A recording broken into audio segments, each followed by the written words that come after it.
बिस्मिल्लाहिर्रहमानिर्रहीम। मुअज़्ज़ज़ ख़वातीन व हज़रात, अस्सलाम वालेकुम। नाज़रीन, जैसा कि आप जानते हैं कि दुनिया भर के अलग अलग ममालिक में तरह तरह के मज़हब पाए जाते हैं और उन सब की अलग अलग रसूमात होती हैं। लेकिन आज की वीडियो में हम उन मज़ाहिब से मुताल्लिक़ कुछ गलत और शर्मनाक रसूमात पर रोशनी डालेंगे कि वो लोग अपनी इबादत गाह में बेहयाई क्यों फैलाते हैं और क्या वो बेहयाई उनके मज़हब में करवाई जाती है। तो चलिए बढ़ते हैं आज के अपने मौजू की तरफ। तो आपसे गुजारिश है कि वीडियो में आगे बढ़ने से पहले वीडियो लाइक करके हमारा चैनल सब्सक्राइब कर लें। नंबर 1, हिंदू मत। नाजरीन, वैसे तो अमूमी तौर पर किसी अकीदे या मज़हब पर बात नहीं करनी चाहिए, लेकिन अगर कोई बात मुख्तलिफ़ किस्म की हो और ऐसी मुख्तलिफ हो कि जिसको सुनकर आप हैरान और परेशान हो जाएं, तो उनकी वज़ाहत करना ज़रूरी बन जाता है। नाज़रीन, हिंदुस्तान कई हज़ार देवी देवताओं की ज़मीन है जहां मुख्तलिफ़ खुदाओं की पूजा की जाती है और अक्सर ये पूजा मंदिरों में की जाती है। मंदिर हिंदुओं की इबादत गाह को बोलते हैं जहां उनके खुदाओं के बुत रखे होते हैं, मगर कुछ मंदिर ऐसे भी हैं जिनमें पूजा कम और बेहयाई और फहाशी ज़्यादा होती है, जैसे कि हिंदुस्तान का गुजराव मंदिर है। ये बहुत ही अजीब व गरीब मंदिर है। मुख्तलिफ़ हिंदुस्तानियों और तारीख़दानों के मुताबिक यहाँ फहाशी को फैलाया जा रहा है और यहाँ पर पड़ी मूर्तियाँ हर किसी के होश उड़ा देती हैं। यहाँ फैमिली के साथ नहीं जा सकते और अगर कोई चला जाए तो शर्मिंदगी का सामना करना पड़ता है। ये मूर्तियाँ शहवत अंगेज़ हैं और जिनसी मेलाप को दिखाने वाली मूर्तियाँ हैं।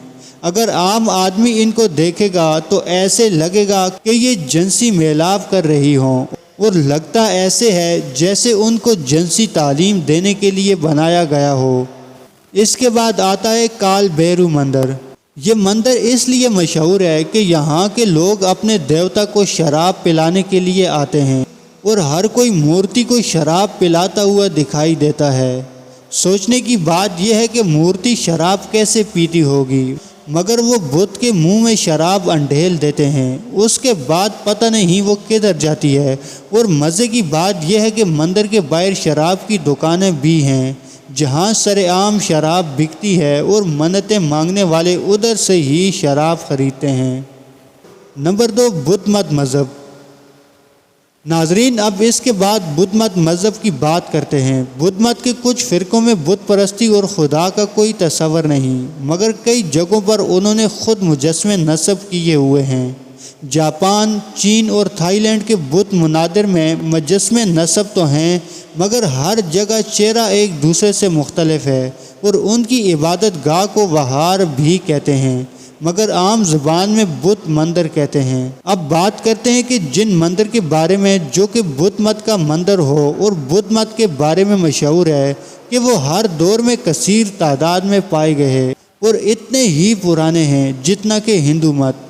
दरियाए सिंध की कदीम तहजीब मोहनजोदड़ो से भी बुद्ध मत के कुछ मुजस्समे बरामद हुए हैं और उनके मंदिरों में शादी की तकरीबात भी की जाती हैं।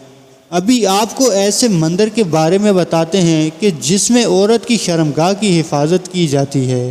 ये मंदिर इंडिया में नीलाम चंद पहाड़ी पर वाक़े है जहां हर साल मेला भी लगता है और यहाँ के लोगों का अकीदा है कि हर साल यहाँ मुक़द्दस रूहें आती हैं जो मुर्दों के लिए बाइस रहमत साबित होती हैं।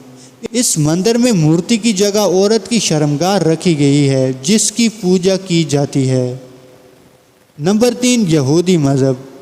नाजरीन, शादी एक ऐसा त्यौहार है जिसे हर मज़हब में अपनी सकाफ़ती और दीनी हिदायत के मुताबिक इज़्ज़त और महज़्ज़ब तरीके से अंजाम देते हैं, जबकि कुछ लोग या कुछ ग्रोह या कुछ मज़हब इस फरीज़े को जिनसी इंतशार की तरफ ले जाते हैं और कुछ गलीज़ रस्में भी अदा करते हैं। यहूदियों की शादी के कुछ हैरान कर देने वाली कुछ रसूमात से आज पर्दा उठाते हैं और आपको बताते चलते हैं कि यहूदियों के यहाँ शादी एक ऐसा रस्म है जहाँ मर्द और औरत के अलावा खुदा बज़ाते खुद शामिल होता है और तौरात के मुताबिक जो यहूदी शादी नहीं करता वो एक नामुकम्मल मर्द है जो शादी करके ही पूरा मर्द बनता है اور یہودیوں کے ہاں عورت کی عزت کافی پست ہے، کیونکہ وہ سمجھتے ہیں کہ حوا نے آدم علیہ السلام کو جنت میں پھل کھانے پر مجبور کیا تھا، جس کی وجہ سے ان کو جنت سے نکالا گیا تھا، اور وہ یہ سمجھتے ہیں کہ اس کی سزا حوا اور بنت حوا کو حیض اور حمل جیسی دردناک سزا ملی۔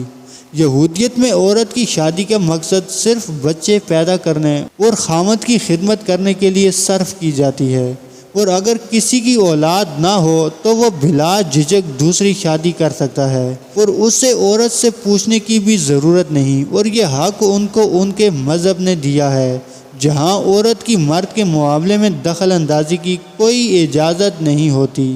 ناظرین، یہودیوں کے ہاں شادی والے دن روزہ رکھنے کو افضل جبکہ 10 بندوں کا ہونا لازمی ہوتا ہے، اور شادی کی تقریب کے دوران ان کو شراب بھی دی جاتی ہے، جس کو وہ ایک ہی گلاس میں آدھا آدھا کر کے پیتے ہیں، اور اس کے بعد دولہا دلہن کو انگوٹھی پہناتا ہے، اور تقریب کے بعد جس گلاس میں شراب پی ہوتی ہے اس کو دائیں پاؤں کے نیچے رکھ کر توڑ دیتے ہیں، جس کا مقصد یہ ہوتا ہے کہ گلاس کے جتنے ٹکڑے ہوں گے اتنے سال ان کی جوڑی ساتھ رہے گی۔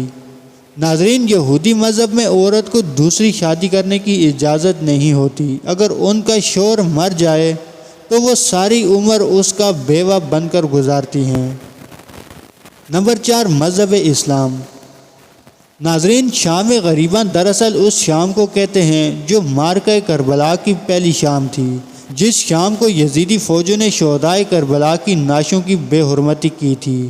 انہیں شہید کرنے کے بعد ان کی نعشوں پر گھوڑے دوڑائے تھے اور ان کا مصلح کیا تھا۔ یزیدیوں نے اپنے مقتولین کو دفن کر دیا، لیکن شہدائے کربلا 2 دن تک بے گور و کفن کربلا کے تپتے میدان میں پڑے رہے۔ پھر تیسرے دن ایک قبیلے والوں نے ان پر نماز جنازہ ادا کر کے انہیں دفن کیا۔ خانوادہ رسول اللہ صلی اللہ علیہ وسلم کی حرمات کو سرعام گلی کوچوں میں پھیرایا گیا۔ یہ کربلا کی پہلی شام تھی جس میں خانوادہ رسول اللہ صلی اللہ علیہ وسلم اور حضرت امام حسین رضی اللہ عنہ کے ساتھ مسلمانوں پر ظلم و ستم کے پہاڑ ڈھائے گئے۔ ناظرین، مجلس شام غریباں بر صغیر کی عزاداری کا ایک لازمی جز ہے۔ مجلس شام غریباں کی روایت 1926 میں شروع ہوئی۔ اس مجلس کو مجلس شام غریباں کا نام من آغا صاحب رازی اعتمادی نے دیا۔ شام غریباں کی پہلی مجلس سے مولانا سبت محمد عادی نے خطاب کیا۔